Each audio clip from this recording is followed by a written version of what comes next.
This is Pet Life Radio. Let's talk pets. Is your pet stressed out? Does your pet need annual vaccines? Which pet is best for a child? Would you know if your dog was in pain? Pet Life Radio presents The Pet Doctor, where you'll learn everything about keeping your pet healthy and happy. From pet care, pet meds and grooming, to pet food, pet insurance, and dental care, this is the place to find out everything there is to know about pet wellness. Whether you have a dog, cat, reptile, or rabbit, you'll find answers for your pets straight from the vets, because it's your pet. Health matters. Please welcome your Pet Doctor host, veterinary media consultant and veterinarian, Dr. Bernadine Cruz. Through the ages, the way we view bats have been tainted by stories like Dracula and Batman, champions of good or evil, blood-sucking Transylvania royalty. In reality, bats serve an essential role in our ecosystem, and they need our help. This show, The Pet Doctor, is all about pets. But I'm not advocating that you keep these amazing creatures as companions. My hope is to dispel some of the myths about bats and to better understand their behaviors, biology, and our interdependence. This way, with a bit of luck, we both survive the changes that are going on around us. If you have the chance to visit Monteverde in Cloud Forest, Costa Rica, a trip to the research center, the Bat Jungle, is a must. I was fortunate to visit this unique attraction and meet today's guest, biologist and bat expert, Vino De Backer. We'll be right back after this short break.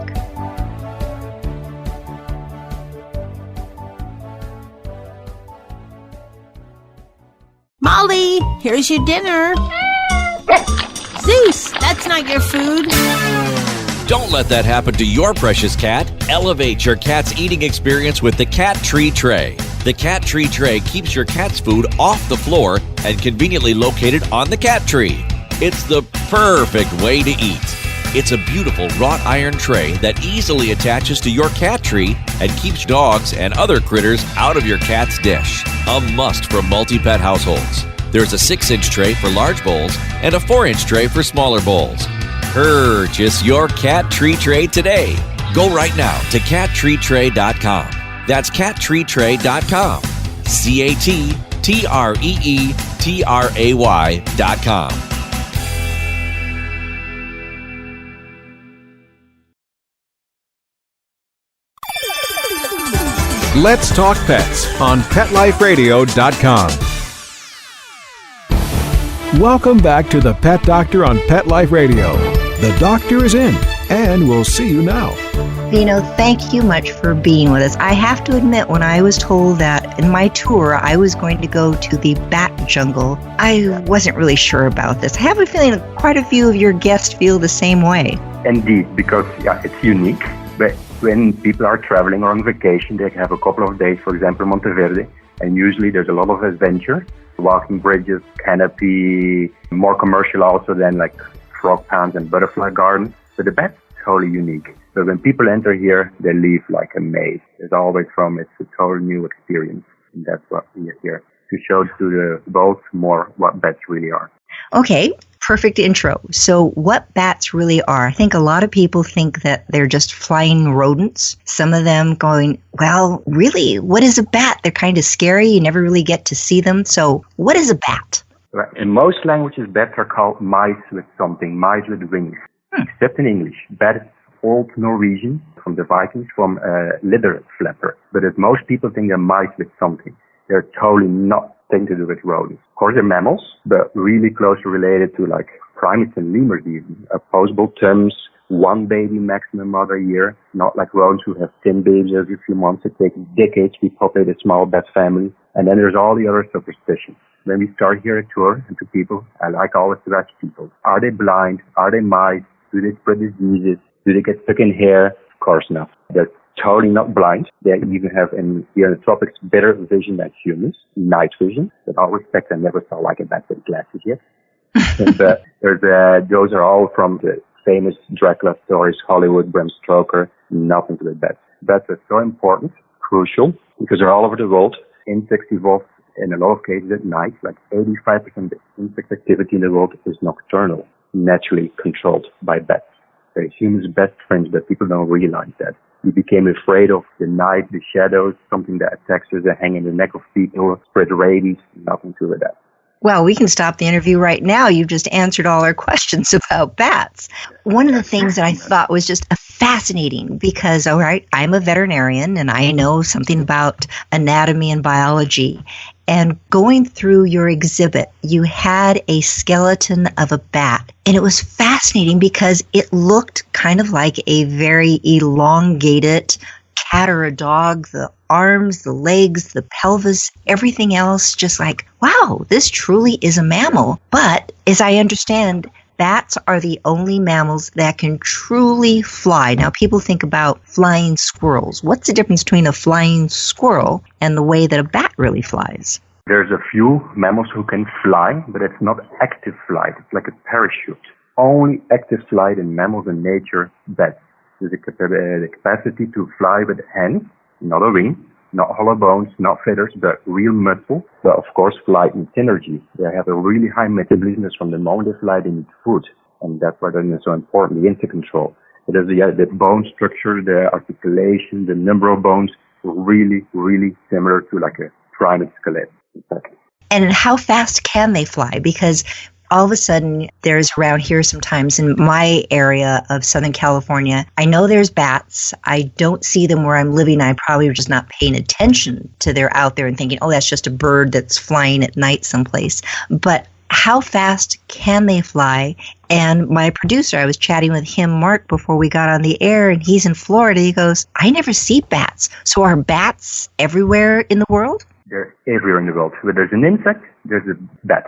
There's bats in the center of Alaska and the highest mountaintops in the world, in the middle of the desert, where they pollinate cacti, for example. And the islands, the power flight, there's the best habitat adaptation in nature, in mammals, bats. But of course, when we were young, or our parents were young, there were much more bats everywhere, 20, 30 average in the garden. Now, most species are in danger of going to extinction. There's only a few, and that's why I see much less. And of course, we don't have night vision. That's from the moment it's sunset, they come out, insects come out, bats come out, and then it's difficult to see them. Just like over some water ponds or some lakes, then you see them flying over there, but normally it's not easy to see them. They're the shadows. Here in the tropics, for example, there's more bats than birds. So how difficult to see like a quetzal, the beautiful representative quetzal from Monteverde, or like a toucan, quite difficult. A bat is really tiny, camouflaged, but in fact, all over. But there's bats, the flight, in fact, amazing. A few months ago, an article appeared from a Mexican free-tailed bat. The species is in southern Florida, is in southern California, is most parts of the state. And they make huge colonies, nursery colonies, like Carlsbad Caves, New Mexico, Texas. They're found flying up to 2 miles high, where the highest beetles are found in the sky. And then they're up to 100 miles an hour, the fastest active speed in nature. So now it's always the swift. The bats are found up to 100 miles an hour. Here in the jungle, in all that labyrinth of the jungle, bats can fly up to 60 miles an hour. That is just amazing. Wow, 100 miles an hour. And they're doing it on their own. And their bodies, I know they just vary so much in size. So there's the flying fox, if I have it correct, the largest one that's out there.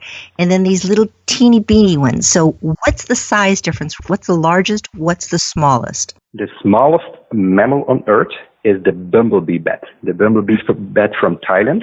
And a really small bamboo valley there. It's catching really small, tiny mosquitoes and insects, bumblebee size. Here in the tropics, there's bats up to 3 feet wingspan, carnivores, meat-eating bats. Here is the one who's called a false vampire, false because they kill the prey. They leave a pile of feathers and bones behind them, just like a hawk, like an eagle, like an owl. The same principle in bats, carnivore, tropical bats in the forest. In the bat jungle, we don't have them inside because they would eat the other ones. You don't put just the puma with a cat. The largest one here, 3 feet wingspan. In the world, like in Indonesia, 6 feet. There is in fact 200 species of bats who are called flying foxes because they have a puppy face, a fox face. They're from tropical Africa over the Middle East to Japan and Australia. And like in Indonesia, Philippines, and so to 6 feet wingspan. Huge, but cute. And of course, they eat fruit, leaves, and nectar. They're the most important, like seed dispersers and pollinators of African tropics, Indonesian, Indian tropics. The largest migration on Earth are like flying foxes in Africa. They eat fruit, not children. People tend to eat them. Where they made it from its supposed delicacy. As Vino, right now, you were saying, here's this huge bat, and some of are carnivores, and they kill their prey. It's like, okay, thinking about a bat that eats a mosquito, all right, that's pretty good. But one that actually comes down and kills something and eats it and has a 6-foot wingspan, I know they're not one of the same, that gets a little scary. So these carnivore bats, they're not eating children, you said, but what are they eating? Now, here in the tropics, the 3-feet wingspan bats, there's bats who eat frogs with chemical sensors to detect if a frog is poisoned enough. There's bats who are specialized more in birds and or bats, lizards, mice, small rodents in general. On the coastlines of Costa Rica, there's fish-eating bats. Bats is grouped up to 20 small fish a bat a night, and they bend them to pouches. They store them in pouches in their cheek. They're called the bulldog bats here. But then in the world, the flying little foxes... chipmunk bats. Exactly. Here, the flying foxes in the other part of the world, the older part, the whole tropics, they don't eat meat, luckily. They eat fruit. Fruit, leaves, nectar, and pollen. Okay, that would be another world if they would eat meat. People would be much more afraid. All right. So vampire bats. You were talking about Bram Stoker and then having Dracula and all these stories of vampire bats. And you also mentioned getting caught in your hair. And yes, I think a lot of people freak out. But number one, talk about vampire bats and what do they eat blood, suck blood. So they're not going to have people, I gather. Now, there's 1,340 bat species in the world now. Most 70% or more are insectivores, really tiny ones, like the ones in the States. But then there's bats in the tropics who eat fruit and nectar. And then there's 1% tropical carnivores. And in those are included 3 real vampire species. There's 3 species of 1,340 bat species in the world who drink blood, who suck blood. They are called vampires. The 3 are in Costa Rica, in fact. 2 to South Mexico. 2 like to South Argentina and Chile, where you get even blood from penguins and sea lions in Patagonia. But the 3 are in the tropics of Central and Latin America. To make this clear, there's no vampires in Transylvania. There's blood-sucking animals found all over the world. In Congo, they found a long time ago blood-sucking butterflies. In the Galapagos, there's blood-sucking finches. There's blood-sucking animals all over the world. But Bram Stoker made the small, tiny vampire from Central and Latin America and a legend. But as they're really tiny, they weigh like less than an ounce. They take more or less a teaspoon of blood. For a cow, that is nothing. And in the past, there was like 5, 10 small families running together, in the jungle behind deer, tapirs, wild cats, pumas. But when the Spanish decolonization brought all the livestock to these countries, some land was cut, cows were brought in, easy prey. They just suddenly didn't have to run behind deer anymore. Now they can walk every night to a McDonald's. There's a Big Mac on every corner waiting for them. They became plagues. From small families, they became colonies. All your bats in human activity go down in number to a minimum. That is the only one who got a benefit from humans. They go up, they became plagues. Now, not that they kill the prey, not that they attack also people. They know that we are not easy victims. People sleep inside. They learn it through history. If they will come to us, we find them and the farmers kill them. They smoke them out, they gas them out, they try to kill the colony. But if they come just to a chained dog or a pig or a cow outside, it's easy. And as they don't kill, a teaspoon of blood, but we have now as a farmer, a poor farmer, 10 cows, and there's suddenly 20, 30 vampires coming every night to a couple of cows with time, night on night on night. Yes, there's side effects. There's weakness, there's anemia. There can be a botfly infection, a cow dies. People hate general than bats. It's the bad guy to all the others. Really interesting about vampires, we're talking about climate change, because they're a tropical animal. Now from millions of years of evolution, Central and South America, tropics. In the last 30, 40 years, they moved from South Mexico over the coastline to like Baja California, to the border of the states. It was not always as cold anymore at night as before, as they were able to move over the coastline, over the desert of Mexico to the border of the states. Now, why is that important? Well, in the next 30, 40 years, probably they can enter illegal in North America. Whether wall or not, they can fly over it. But on the other but it's side, going to be transparent. It's going to be hard for them, yes. Yes. It was a bad joke. I'm sorry for that. That was a good one. And they can make it as over a possible wall. But on the other side, they would smell the cows and the horses from Texas, Florida, and those vampires can come in. Because between the joke and the truth now, okay, all the good efforts about bat conservation, protecting the huge colonies on the border of the States with Mexico, suddenly there will be a new species coming from the tropics, a vampire, with all the bats rap about it, related with Quentin Tarantino, attacking our cows, the cattle, related diseases. That will be a really tough part for the bat PR than in the States. So we have the vampire bats who, because we now have McDonald's out there for them, all this large livestock, that's one type of bat. But you also mentioned that there are the insect-eating bats. And that is such a major problem because we know mosquitoes in particular, that so many bats like to eat, they are spreading disease. So what are the numbers of these mosquito-eating bats compared to the vampire bats? And that is the really amazing part. It's not about vampires, but about the insect control. And 85% of insect activity in the world is nocturnal, comes out at night. Bats is the natural control on like 85% of the insect activity worldwide. Without them, there wouldn't be crops. Everyone has mosquito plagues. This flight needs energy. They come out, mouth open. There's other strategy also, but mostly mouth open. All the mosquitoes in, high speed, aerodynamic, and a few minutes later, mosquitoes out. The guano, the fertilizer of the land. That is the real function of a bat. Flight needs energy. A bat can scoop up 1,000 mosquito-sized insects an hour, 3,000 a night. They sleep for 20 hours. There's other strategies with larger ears all over the world who scoop up in the understory, bigger prey, for example, cockroaches, catids, spiders, beetles, grasshoppers, whatever that comes out. There's an official number between those two strategies about 1,000 insects a bat a night. That's There's amazing. a colony, the largest mammal colony on Earth, in Texas, the Bracken Cave in San Antonio. There's 20 million bats in there, flying, emerging every sunset. Amazing, but you have to have special permissions to get over there. There's a more famous one, like Austin downtown, the Congress Bridge. That is the largest urban bat colony on Earth, 2 million. Let's go back to the Bracken Cave. 20 million bats devour an average of 250 tons of insects every night. 250 tons of insects every night. No one can even imagine what it is. A bat in California, a bat in Costa Rica can scoop up over 1 million insects a year. Insects is the food source of nature. Bat is the natural control about that. And then the fertilizer of the land. How is it possible that it became the blood-sucking thing hanging in the neck of people? No one understands that. Until like 15 years ago, people were not talking about these. Now, when it's almost too late, panic. But about bats, we need urgent eradication, our bat friends. And when you don't have healthy bats, diseases start. Especially when there's human activity, bats get to a minimum. And habitat destruction, fragility, pesticides, where people use pesticides in the tropics and or in the States, then diseases break out.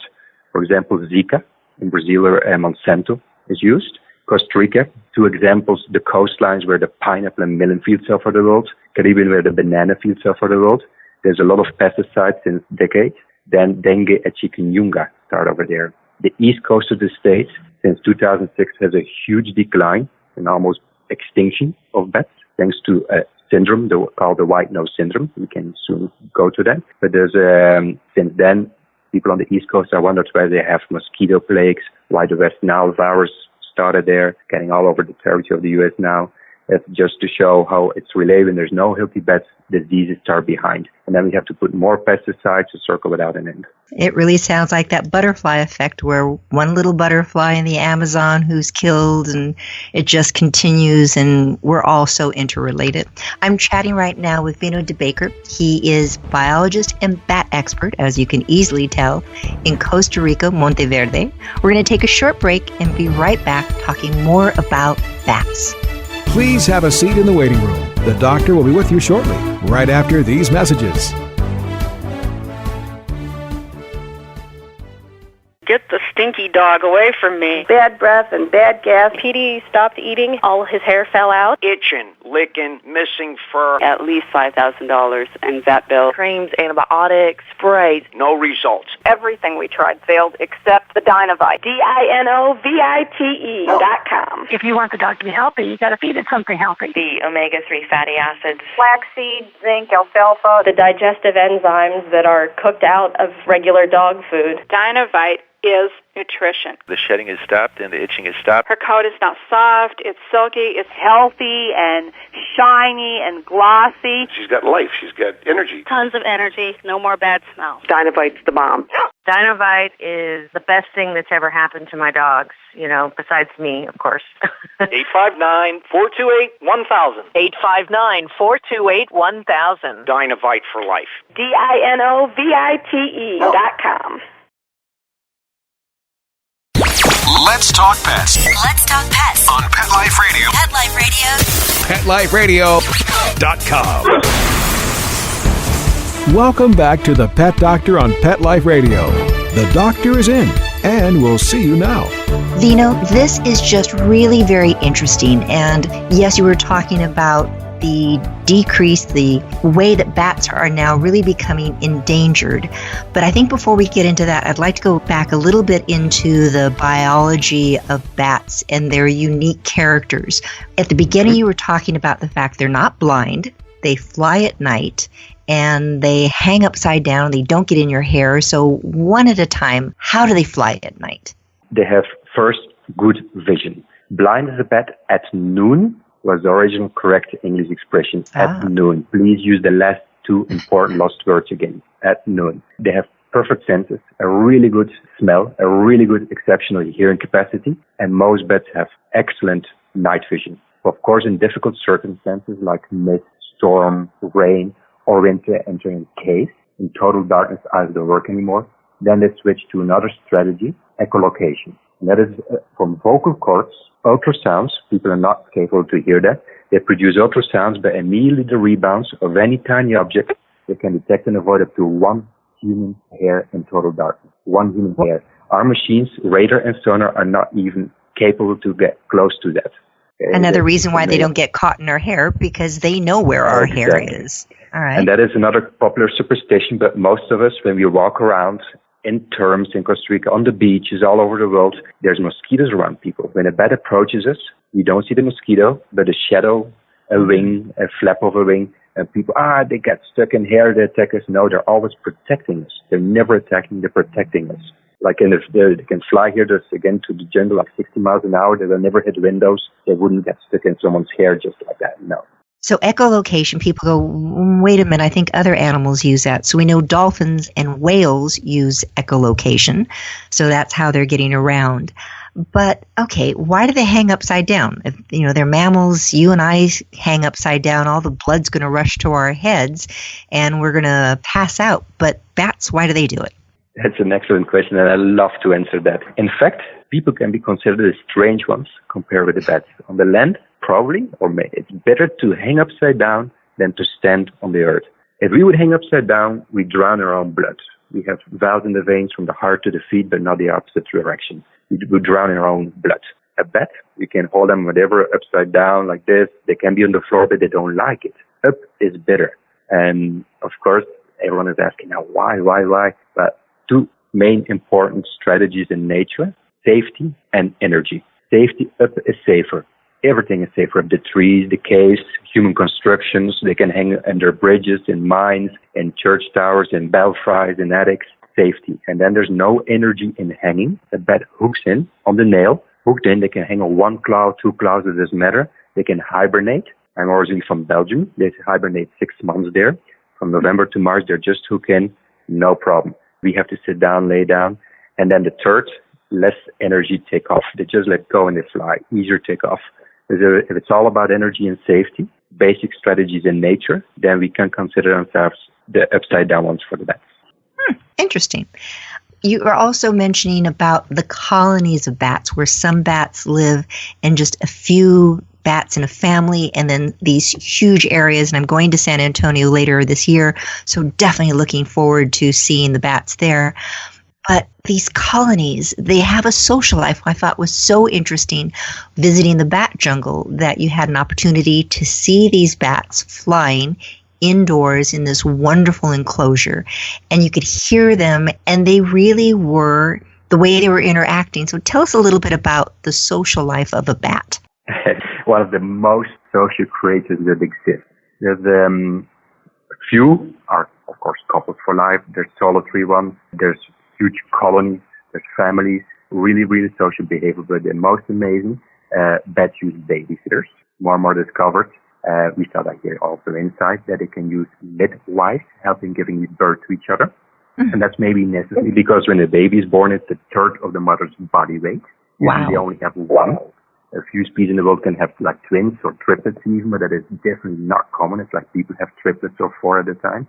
There's one baby. When it's born, it's a third of the mother's body weight. Imagine a human baby, a 50-pounder human baby at birth. No, that hurts. There's one. Of course, it's a mammal. They nurse it. They have it always really protected. And that's why they use when it's usually cannot fly with. When the mother goes out for food, in a lot of cases, they leave it with babysitters. Others help them giving birth. The species found to get rid of people. The few mammal species in the world who adopt orphans. Vampires are amazing in that. All the social altruism behavior. Everything like a little bit like us, but upside down. They just, again, when you first think of bats, it's really one of these a little bit disconcerting feelings like, oh, they're kind of ugly looking. But once you start looking at their little faces, going, oh, it's just different. You know, some people will look at possums and think they're just ugliest creatures on earth and going, okay, they have their redeeming features. They're a little bit different, but their little noses and their little eyes are really kind of endearing when you get used to them. You'd mentioned that bats were extremely important to our world health. That, yes, there's concerns about diseases like rabies and Ebola virus, but they also are helping. So give me the pros and the cons. There are some safety concerns where if you see a bat, especially during the day in your home here in the United States, you really shouldn't handle it. So they can spread disease, correct? Every mammal can have diseases. Every mammal, let's start with about rabies. A bat can have rabies, they usually die also. Normally they cannot spread it. Rabies is deadly.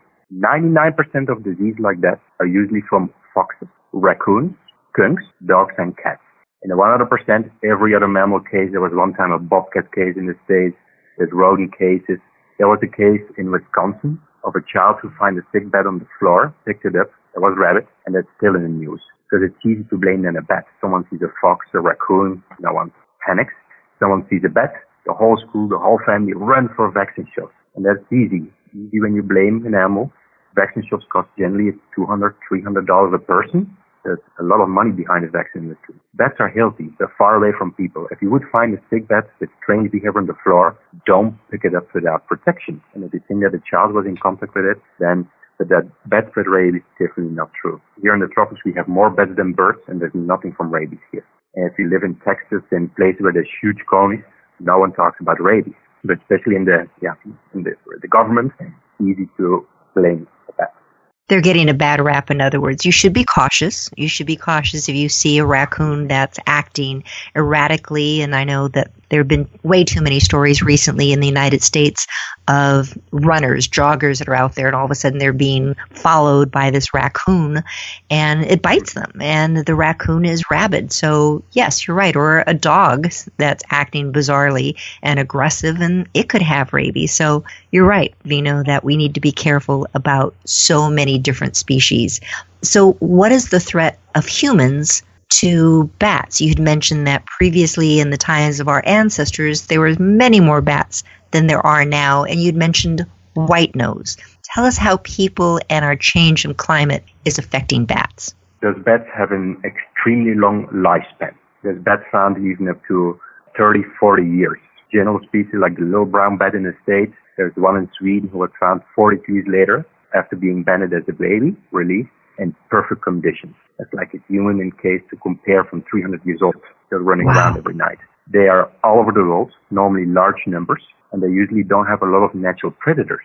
I mean, a lot of bats come out of a cave, millions. There's a bat falcon around, scoops up a couple of bats, snakes, the falcon, the house cat. They don't have a lot of natural predators. But being that's all over the world, huge numbers, no natural predators, and with an extremely long longevity, why are they then endangered? Why are most species in the States getting endangered to a minimum of the minimum? But it's all about human activity. So since a long time, the forest is declining, habitat number 1. Caves, habitat number 2, people went in, bats had to move out. Buildings, habitat number 3, most are now isolated, modernized, there's just no space nowhere anymore. Everything has to be really close and needed. And if they have a few spots, the new material is painted, it's cured, it's poisoned, it's plastic. If they have a few spots, people sooner or later find them, and we have to throw them out then, and that's in daytime. We are day active, so when we disturb a bat in daytime, in fact, most don't make it. Then they're in total panic. It's like us, imagine as in the middle of the jungle at night without any help. Disturbing bats in the winter time, when they hibernate, from the northern of California, for example, then they don't make it in a lot of cases. There's no food for them. They run out of energy. Pesticides, highways, light pollution, sound pollution, wind turbines are not considered green energy. A lot of people talk about it from green. No. It kills daily the birds who smack into them. At night there's more fatalities in bats from the moment they get too close before they even realize their lungs collapse and explode from the pressure drop. A wind turbine is never green when it's on the land. Only when you put it offshore, it is greener, it's better. Maybe then it kills a seagull once in a while. That's fine for me. No, I shouldn't say that. That's also a bad joke. Species. All together, bats drop down to a minimum.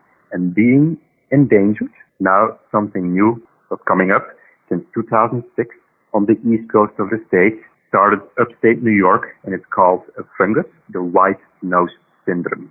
When I ask visitors on my work from all over the world that you heard about, like the lion who was shot in Africa by a dentist a year and a half ago, most people heard about it. That was in the newspapers in Costa Rica, in Germany, in England. Yeah. And that's sad news, but it's like not an impact on my life. When I asked that you heard about the white nose syndrome, almost none. No visitor from nowhere. Was never newspapers out of the States almost. But that is the biggest mammal extinction in our life, who will have a huge impact on all the American continent. And no one talks about it. But it's a fungus who started in 2005 in upstate New York. And that fungus was probably brought in from human cave explorers, from shoes or clothes, contaminated material from other continents, Europe, Russia, China, with the same fungus as present, and nothing happens to the bats there. Then when it's brought over by contaminated human clothes, material, in the cave in the States, there's no immunity. And where they hibernate, all the temperate zones in the cave covers them. Few get asphyxiated by the fungus. They have like a white muzzle, and that's then the name white nose syndrome. But most of them, they wake up because it's itchy. It disturbs their metabolism. They wake up in the middle of the winter. There's no food. They have a high mortality. The first year, up to 95% mortality in all the cave bats, like the little brown bats. After a couple of years, it can be up to 99. Now there's 31 states infected. It's already up to the middle part of the states, all the East Coast. It's now in Texas, and there's already a case also in Canada and in Washington State on the West Coast. Mm-hmm. There's on the way, for example, to California. In the next decade, there can be up to a 95% mortality of a crucial animal from east to west all over the U.S. And there's a lot of people working on that. There's a lot of people working on that from all of the world's specialist scientific labs because it's a fungus. You cannot just go in caves and defungicize them. Bats migrate, follow rivers. On this moment, there's no good news about that. But people can do something about that. We need bees, birds, butterflies, and bats in every garden. When we think about a cave bat, it's tough for them. But the bats who are in the garden, in the attic, the barns, those are the ones we can save. Those are the ones we can give them a safer spot. And then I'd like to talk about bat houses. That is something that people can do. Bat houses is a must. You can easily Google it, bat houses. There's hundreds of designs, similar to a birdhouse, but from under it's open and they fly under and they hang in there. Hundreds of designs. All the garden shops have that now. The Army is putting up, Florida is putting up huge towers around the lakes. More and more people are neighborhoods organizing themselves because that's a must for the future, for the next generations. Bat houses in the gardens, on the edge of a garden, on a pole, on a wall, on a tree, so they have a chance to come. Not that they always will come, but there's a chance that they have a safe spot being undisturbed, because sooner or later people find in the houses them and they have to isolate it or remodulate or fix the hole in the roof, and then they are disturbed. They fly in daytime in the garden and panic. A bat house can give them a safe spot. I love it. And the concern is, so many people are hearing this going, all right, bats are our friends. Bats are good.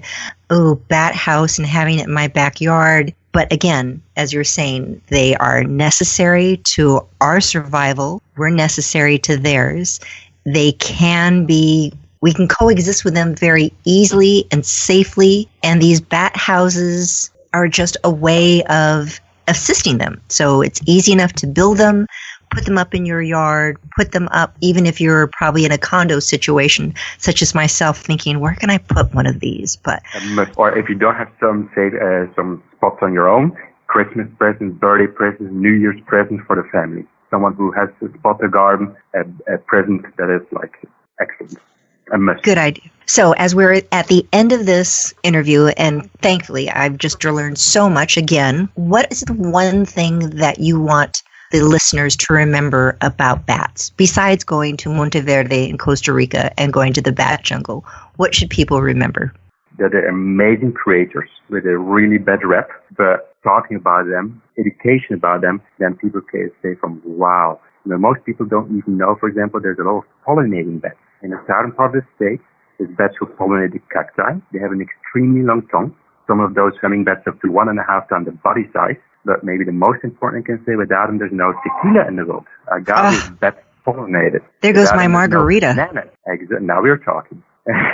Without them, there's no bananas in the world. There's a lot of people, hummingbirds everywhere. Here in Costa Rica, if you have a hummingbird feeder, in daytime, the sugar water goes down a couple of fingers. In the morning, it's finished, and people don't know why. There's much more bats than birds with a hovering capacity. There's this amazing important seed dispersers, pollinators. There's meat-eating bats. The most are insectivores, and those are the ones like all over North America, all over the world. Those are the ones who save us from all those mosquitoes, plagues, who save our crops, so we have all the food we want.